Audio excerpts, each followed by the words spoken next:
Hello, so this week we discussed the sales pitch and marketing strategies across the board. So, Dr. Ray, you made a good point that as a field, most of us are not very familiar with marketing strategies and we're just not the best marketing overall. Despite how long ABA has been around, we're still a misunderstood field and a lot of people still haven't really heard about us. And as far as the misunderstood or not really accepted is partially because of like the scientific aspect, right? Like a lot of people don't agree with the strategies of ABA, but as far as a lot of people not hearing about ABA is because our marketing isn't always the best. One thing about marketing strategies across the board, there's typically like internal marketing. So a company has an internal marketing team, or they hire out an external marketing firm to assist with their marketing strategies. When thinking about just the ABA field in general and the financial component, a lot of companies will typically rely on internal marketing departments due to the cost of hiring, a big marketing firm, like, Martin Marketing or whatever a big marketing firm is. And the challenge with that is usually the internal hires or like the internal people that they are hiring may not be as skilled or as effective as like a larger firm.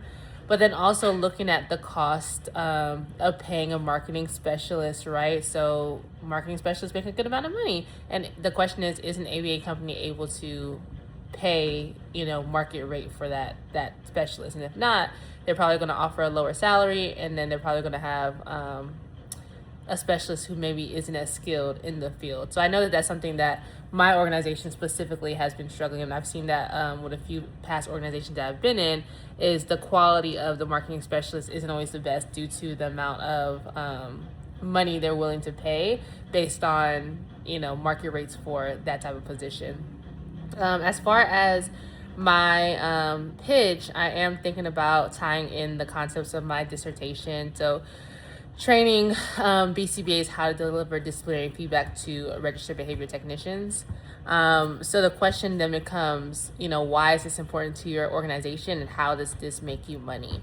And one of the biggest challenges in the field is the turnover rate, right? When it comes to BCBAs, to RBTs, and there's a lot of things that contribute to that turnover rate. But one thing that may contribute to it is like a lack of training for BCBAs and or challenges with RBTs in the field. So I know there's some research on the challenges with the entry level nature of the RBT position. So to be an RBT, you literally just have to have a high school diploma, which is already kind of an issue within itself.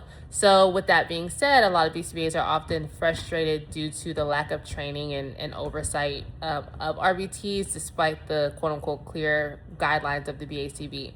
So it's usually up to the organization to enforce specific protocols or expectations for RBTs and trainings to make sure that they're held to a higher standard. And that's not always the case. So my goal would be to come in to provide a training for BCBAs across the company on how to deliver, like, not just disciplinary feedback. I know disciplinary feedback was the focus of my dissertation, but just feedback and collaboration with RBTs in a manner that is more effective.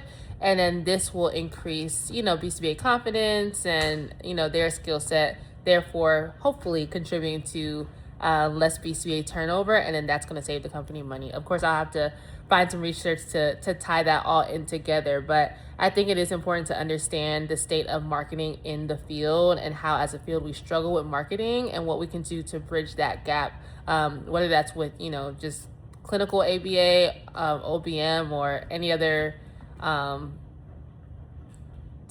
part of the field, how we can better market ABA across the board.